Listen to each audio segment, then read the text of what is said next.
aujourd'hui, je sais ce que je veux, je sais ce que je veux plus. Toi, dans ta tête aujourd'hui, travail et argent, c'est des mots qui sont liés. On utilise ça pour pouvoir profiter aussi de sa vie parce qu'on n'en a qu'une. C'est intéressant de travailler avec différentes générations. En tant qu'entreprise, c'est bien aussi de bosser avec des indépendants. Salut Manu. Bonjour Louise. Bienvenue dans notre podcast Demain, je bosse comme ça. Bonjour. Je suis vraiment ravie de t'accueillir aujourd'hui pour explorer du coup la vision du travail d'hier, d'aujourd'hui et de demain. Ok. Très bien. Est-ce que t'es prêt ? Je suis prêt. Ok, super. Première question pour que nos auditeurs puissent aussi savoir un peu qui tu es. Est-ce que tu pourrais te présenter en quelques mots ? Tout à fait. Emmanuel Rossler, co-gérant de la société Acanup, que tu connais très bien. Ah bon ? C'est ça. On fait organisme de formation et on est sur plusieurs parties, management, qualité, RSE, CSE, prévention des risques pro. Ok, super. Voilà. Alors, comment tu décrirais aujourd'hui ton rapport au travail ? Alors, le rapport au travail, aujourd'hui, il est plutôt bon. Okay. Je m'éclate dans ce que je fais. On a créé ensemble une société où vraiment on peut faire ce qu'on a envie de faire. Donc aujourd'hui, je viens avec plaisir au travail, pas de boule au ventre et de l'éclate. Ok, super. Voilà. Est-ce que tu te définis par ton métier aujourd'hui ? C'est-à-dire ? Est-ce que le métier que tu fais aujourd'hui, quelle place il prend dans ta vie aujourd'hui ? Ok, aujourd'hui le métier que je fais il prend énormément de place parce qu'il y a beaucoup de challenges, beaucoup de choses à faire, beaucoup de mise en place, de réflexion, quelque chose que j'aime bien. Donc du coup il prend beaucoup de place, mais justement j'essaie de ne pas me limiter à ça et j'ai une vie, j'ai envie de vivre aussi. Donc en fait mon métier ne prend pas toute la place, ça prend une petite partie, mais j'ai derrière ce côté où j'ai envie de vivre aussi. Donc mon métier ne me définit pas. Ok, ton métier ne te définit pas. Non. Du coup, ça m'amène une autre question. Qu'est-ce qui donne du sens à ton travail aujourd'hui ? Alors déjà, d'être avec du monde, d'avoir créé cette société et de la voir grandir, de faire travailler des gens. Et aussi cette idée qu'il y a derrière, c'est d'arriver à une liberté financière. Clairement pour moi, chose qui est importante parce que j'ai envie de profiter de la vie. Ok. Et du coup, le travail pour toi, c'est plutôt une valeur, une contrainte ou autre chose ? Non, c'est un objectif. Le travail c'est un objectif qui me permet d'atteindre ma liberté financière. Ok. Donc je le vois comme ça. Je travaille pour avoir comme objectif liberté financière. Ok. Et est-ce que si je peux m'éclater en même temps, c'est que du bonheur. Ok. Voilà. Et du coup, est-ce que depuis que tu as commencé à travailler, est-ce que tu as eu un déclic ou un moment où ta vision du travail, elle a changé ? En fait, est-ce que ta vision du travail a évolué depuis que tu as commencé à travailler ? Oui, elle a changé. Quand j'ai commencé à travailler, c'était vraiment, il fallait trouver un boulot, il fallait commencer à avoir de l'expérience, commencer à gagner des sous. Et clairement, au fur et à mesure qu'on travaille, on se donne à fond au début et on s'aperçoit que, il n'y a pas que ça dans la vie. Donc, on fait des rencontres et il y a aussi le développement personnel qui rentre en compte de qu'est-ce que je veux, qu'est-ce que je veux pas. Et du coup, ça crée un changement sur le travail et ce qu'on attend du travail. Ok, quel lien tu fais du coup entre développement personnel et travail ? En gros, aujourd'hui, je sais ce que je veux, je sais ce que je veux plus. Et donc, dans le travail, je sais pourquoi je le fais et je sais ce que je veux plus avoir dans le travail. Ok, c'est vraiment super intéressant. Et du coup, est-ce que tu trouves que dans notre société actuelle, la valeur travail a évolué ? Est-ce que tu penses qu'il y a eu un changement sur ce qu'on appelle souvent la valeur travail ? Oui, on le voit sur les anciennes générations qui restaient 20 ans dans une société où justement on en entend parler justement sur les accompagnements qu'on fait quand on entend non mais les jeunes maintenant il n'y a plus de valeur travail, sauf qu'en fait c'est pas du tout ça, c'est l'histoire a changé, les personnes ont changé. Oui, avant on restait 20 ans dans un même boulot parce qu'il y avait cette valeur travail et cette valeur elle a changé. Je crois que c'est même plus une valeur, enfin du moins pour moi. Valeur, pour moi c'est pas une valeur, le travail ce n'est plus de moins une valeur et que du coup aujourd'hui les choses changent, on veut peut-être plus profiter de la vie, donc le travail est un moyen surtout dans notre société de gagner des sous et aussi de s'épanouir, mais aussi derrière vivre à côté. Et je pense qu'aujourd'hui, moi le premier, on utilise ça pour pouvoir profiter aussi de sa vie parce qu'on n'en a qu'une. Ok, on entend beaucoup aujourd'hui parler de tout ce qui tourne autour de l'égalité pro-perso. Ouais. Pas l'égalité, pardon, l'équilibre, vie pro, vie perso. Bah, Comment toi, tu le situes aujourd'hui dans ton quotidien? Comment ça résonne? alors pour moi, c'est très important d'avoir cet équilibre-là. Pardon. Alors quand on crée une société, il y a beaucoup de choses à faire. Donc c'est vrai que des fois, ça peut être compliqué d'avoir cet équilibre. Mais après, je sais que on essaie de faire au maximum, tout le temps de l'avoir derrière en disant ok, attention là, j'ai pas envie de bosser jusqu'à minuit tous les jours. Donc mettre en place des actions pour avoir cet équilibre pro-perso et pas être crevé et tué par le travail. Ok. Et du coup, si on parle un peu argent, est-ce qu'aujourd'hui, finalement, pour gagner cet équilibre vie pro-vie perso, est-ce que tu es prêt à faire une croix, par exemple, sur du salaire, de manière à pouvoir garder cet équilibre? Oui. Aujourd'hui, je préfère gagner moins et avoir profiter plus de mon quotidien que gagner énormément et justement de ne pas vivre. Et d'ailleurs, c'est ce qui fait aussi que, tu le sais aussi, hein, dans l'entreprise, on se met un cadre, on s'interdit, alors je vais parler de moi, mais de travailler tous les soirs, comme je l'ai dit, tous les soirs, tous les week-ends, même si ça arrive, hein, quand on est le chef d'entreprise, ça arrive, mais on se l'interdit aussi pour justement avoir cet équilibre et on prend notre temps. Ok. Maintenant, je voudrais aller explorer la notion de réussite. Aujourd'hui, pour toi, c'est quoi réussir sa vie pro? C'est être, pour moi, épanoui au travail, arriver, s'éclater. Ok. C'est pas avoir une boule au ventre, déjà, et respecter ses valeurs. Respecter ce qu'on aime, ses valeurs, être en accord avec ses valeurs au niveau du travail. Ok. Et du coup, est-ce que tu crois encore à la notion de carrière? Alors, oui, la carrière, mais en fait, ça dépend ce qu'on met derrière. Ok, tu mets quoi, toi, on peut derrière? faire plusieurs choses, en fait, plusieurs types de travail différents et avoir une grande carrière, mais en ayant appris une fois, je sais pas, dans le commerce, une fois dans les RH, une fois... en fait, on a une carrière, oui, mais avec plusieurs choses. Plusieurs savoirs et pas seulement une carrière, une chose pendant 20 ans. Ok. Si tu devais décrire ta vision du travail il y a 10 ans, tu mettrais quel mot derrière? À 10 ans ou il y a 10 ans? Il y a 10 ans. 10 ans en arrière. Je suis en train de réfléchir à l'âge que j'avais et ce que je faisais il y a 10 ans. Il y a 10 ans, c'était du fun aussi. Vraiment, ce qui me ressort, c'est le fun parce que je sais que dans la société où j'étais, quand même, j'aimais bien l'ambiance, j'aimais bien comment ça se passait. Donc, j'allais au boulot il y a 10 ans avec envie aussi. Donc, donc finalement, entre il y a 10 ans et aujourd'hui, le mot travail pour toi t'évoque toujours la même chose? Oui, parce que ce que je recherche au niveau du travail, c'était aussi la même chose il y a 10 ans. Ok. Parce que derrière, il y a encore ce côté, comme je disais, si tu m'avais dit il y a peut-être 15 ans ou un peu, ça aurait été différent. Mais il y a 10 ans, c'est ce côté, après il y a le travail sur soi aussi qui rentre en compte. Mais c'est ce que je recherche, c'est me plaire au travail, avoir des collègues, m'amuser et avoir un petit peu de challenge aussi. Et faire que les gens se rencontrent. Ok, ouais. Super intéressant. Ok. Et du coup, comment tu perçois le rapport au travail des gens qui sont autour de toi? Comment je perçois le rapport au travail? Il faudrait leur demander. Clairement, okay. après ma perception, toi, je sais pas quand je... à toi. C'est dur de penser à la place des autres. Sinon, je te pose une question peut-être plus précise, si ça peut t'aider. Est-ce que tu ressens un fossé générationnel? Que ce soit avec la génération d'avant, la génération d'après? Je le vois, après moi je ne ressens pas, parce que je pense être en plus en plein milieu, mais le fait de travailler avec des personnes plus jeunes et ayant travaillé aussi avec des personnes plus âgées, j'arrive à comprendre les plus âgés qui ne comprennent pas les plus jeunes, parce que peut-être ils n'ont pas travaillé avec, et les plus jeunes qui n'ont pas travaillé avec les plus âgés.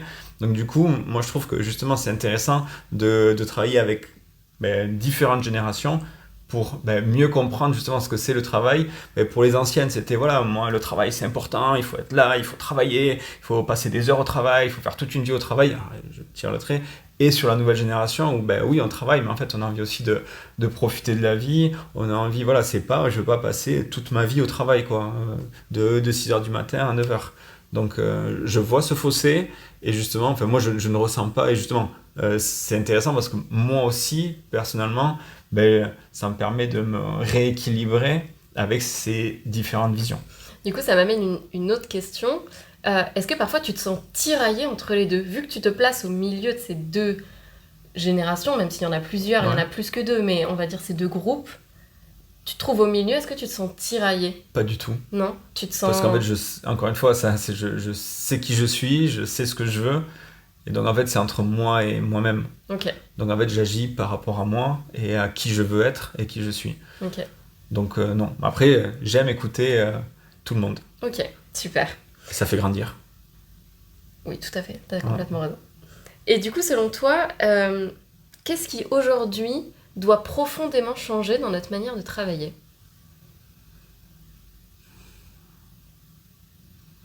Pas forcément dans ta manière à toi, mais vraiment de manière générale. C'est peut-être le rapport aux autres, la communication. C'est justement ces mots qu'on met derrière le travail, la valeur travail, qu'est-ce qui doit changer, que les gens peut-être partagent plus et du coup communiquent plus pour comprendre les façons de travailler de chacun et les envies et les besoins de chacun. Okay. Déjà, je pense que ça pourrait aider énormément. C'est comme tout, c'est pas qu'au travail, c'est quand on comprend les besoins des autres personnes, on arrive à se mettre à leur place, du moins on les entend, on arrive à se mettre à leur place et peut-être les comprendre un peu mieux pour mieux travailler. Ensuite, moi, ce que je vois par rapport aux personnes que je rencontre, c'est qu'aussi les sociétés doivent s'adapter justement aux nouvelles générations aussi, et pas rester sur des anciens modèles avec des personnes qui ont d'autres besoins, d'autres envies. Donc ça veut dire que les entreprises doivent comprendre encore une fois les besoins actuels et pas attendre que les personnes s'adaptent à elles, mais l'inverse en fait, c'est à elles de s'adapter aux personnes. Et concrètement, ça donnerait quoi comme action pour les entreprises? Prendre conscience qu'aujourd'hui, une personne reste dans une société, en moyenne 3 ans.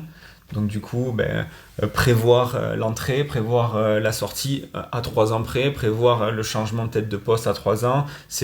Par exemple, ça serait s'adapter déjà. Okay. Et pas se dire, ok, j'ai quelqu'un qui rentre, j'ai le temps, je sais que la personne, j'ai un grand nom, mon entreprise est une grande entreprise, elle va rester pendant 15 ans. Non, ça c'est fini en fait. Ok, c'est déjà finalement à l'embauche, prévoir le changement de cette personne en fonction de qui elle est, en fonction de ses besoins.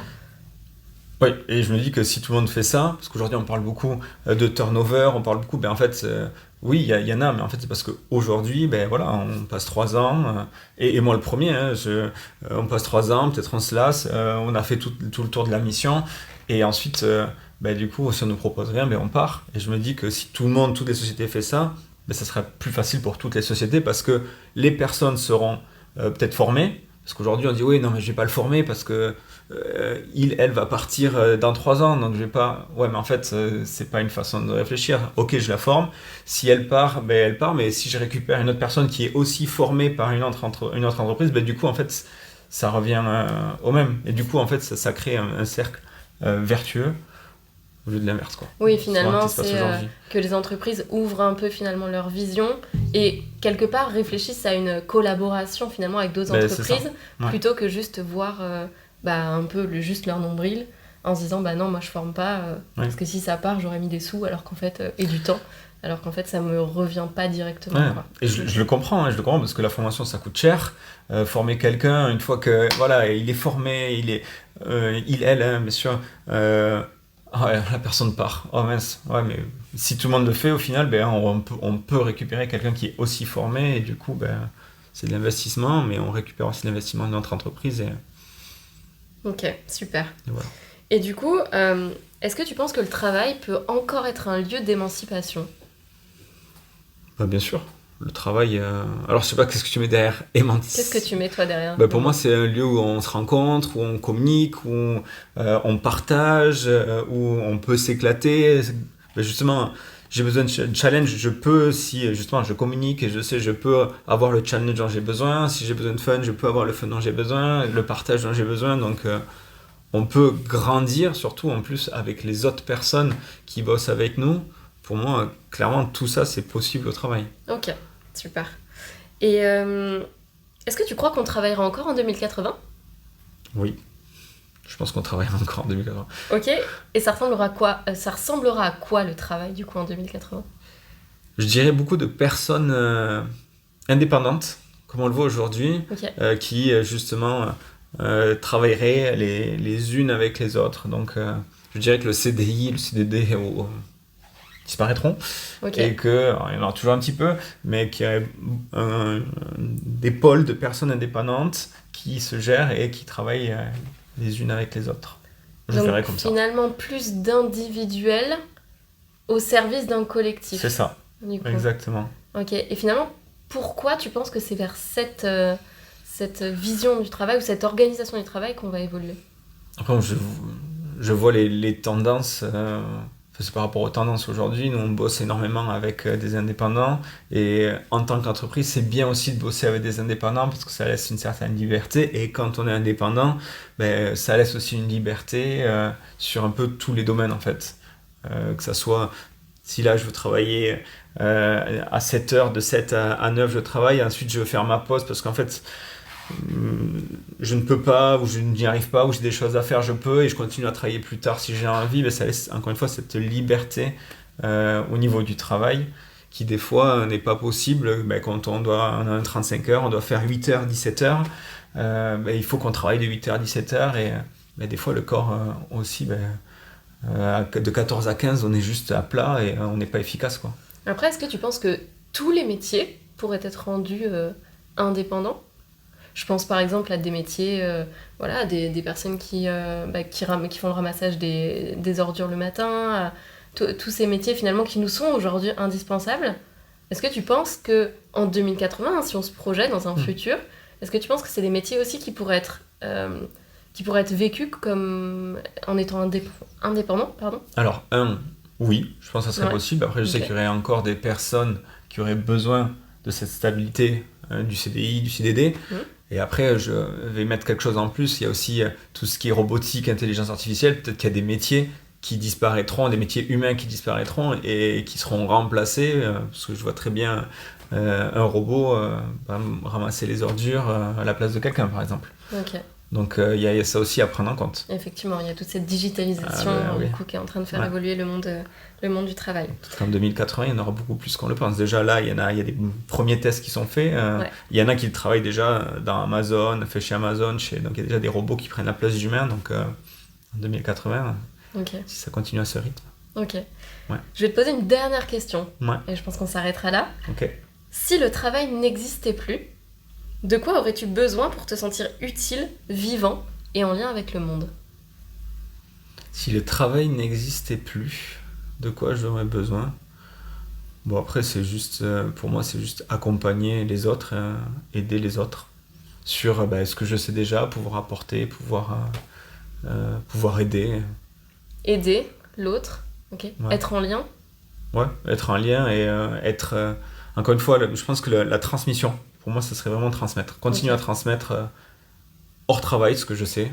Okay. Et d'ailleurs, on parlait au début, je parlais de liberté financière. Moi, c'est mon but aussi dans ma vie, c'est de plus avoir de l'argent qui tombe en récurrence à travers des investissements, à travers une entreprise, à travers tout ça, et pouvoir justement aller accompagner, aller aider, aller transmettre sans avoir ce côté argent derrière, vente qu'il y a derrière, quoi. Cette pression financière. Donc le but, c'est aussi de la liberté financière. Moi, que j'ai envie, c'est profiter de la vie, mais pas que, c'est aussi aider et accompagner les autres, en fait, pour aller dans les écoles, aller dans quand je dis école, les écoles ou les écoles de commerce, l'école, pour justement transmettre ce que je sais, et sans forcément ce truc financier, mais juste par plaisir, en fait. Okay. Ou aller même dans des entreprises pour aider aussi. Ok, faire quelque chose simplement par plaisir, mais plus associé au travail. C'est ça.